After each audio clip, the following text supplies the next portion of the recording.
What to say when he asks, "Why don't you want me?" and how to answer without wounding him or yourself. This is the moment that stops a lot of women cold. He asks the question, maybe in bed, maybe during a fight, maybe quietly while the kids are watching TV. "Why don't you want me anymore?" And immediately a storm of emotions hits you. Guilt, anger, confusion, sadness, because maybe you don't know how to explain it. Or maybe you do and you're afraid that saying it out loud will break something you can't fix later. So you freeze or lie or deflect, but you don't have to. This episode is about giving you language that tells the truth without shame, without cruelty, and without abandoning yourself in the process. Let's get into it. First things first, what not to do when he asks, "Why don't you want me?" Don't say, "I don't know," because you do. Don't say, "I'm just tired." That's part of it, but it's not all. Don't say, "It's not you, it's me," because that's not true either. It's both of you, and neither of you need to be blamed to make progress. Those answers create confusion. They don't protect him, they isolate him. Second, we need to understand what he's really asking. When a man asks, "Why don't you want me?" what he's really asking is, do you still see me as a man? Do you still feel something towards me? Is there any chance we can get that spark back? He's not asking for sex, he's asking for access. To your body, yes, but also to your energy, your desire, your attention. So the answer needs to be true, but calibrated. So here's what you say if you want to rebuild. Here's one version, you'll have to change it into your own words. Speak it slowly, gently, clearly. "I know you felt me pull away, and I know it probably hurts. It's not that I don't care about you. It's that I haven't felt like myself in a long time. I've been carrying so much, mentally, emotionally, physically, and somewhere in all of that, I just shut off. I stopped feeling like a woman.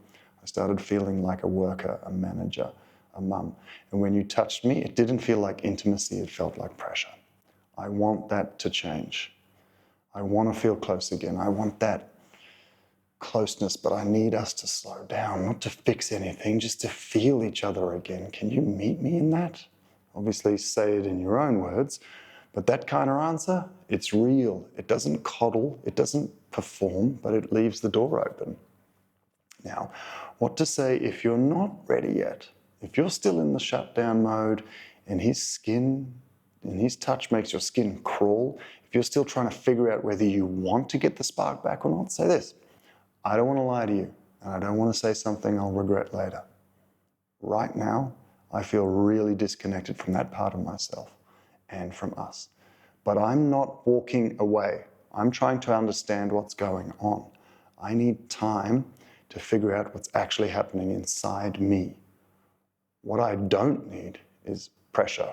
What I do need from you is to stay close without trying to fix this in one night." That answer holds both people with dignity, and most importantly, it invites a new kind of intimacy, emotional honesty. Now you're probably thinking, if I say that to Dave, it's just going to start a fight and he's going to get defensive. Sometimes when a man hears, "I don't want you," he doesn't ask follow-up questions. He gets cold, he shuts down, he says things like, "Fine, don't worry about it," or "Just tell me when you're in the mood, I guess. I didn't think you were attracted to me anyway." Here's what to say. This version isn't about pulling him out of his defense. It's about speaking to the man you know is still underneath it. Here we go. "I know you're hurt, and I know this might feel like rejection, but I'm not trying to reject you. I'm trying to be real, because pretending I want something when I don't, that's not connection.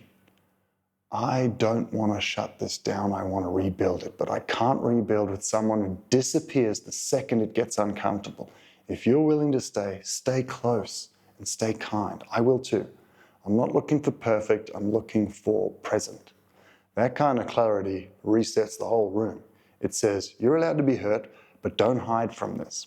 And it gives him a path to come back into connection without needing to win, to prove, or to punish. Now, what to say if you want him to do passion without poison? This one's delicate because if it feels like a punishment, he won't do it. But if it feels like a bridge back to connection, he might surprise you. Here's how to frame it. There's a video I found. It's for men. It's not therapy. It's not cringe. It's honest. It's real. It's taught by a guy who actually gets it. It's a man who's got 6 kids. He's been married with the same woman for 20 years, and he's been where you are right now. He knows what we're going through and how to fix it. If you care about fixing things and you don't know how, there's where I'd start. Then you send him the video. I'll have a link for you downstairs. Let him choose, but give him the doorway. Because you're not asking for perfection, you're asking for effort.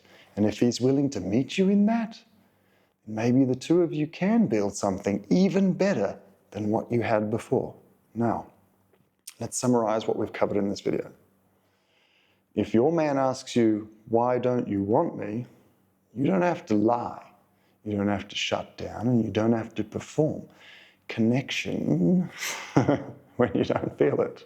What you need is language and a way back to each other that doesn't require pretending. Let your answer be the first step. Not to shut him out, but to finally bring him in, for real. Because this time, it's not about giving him what he wants, it's about giving yourself permission to want again on your terms.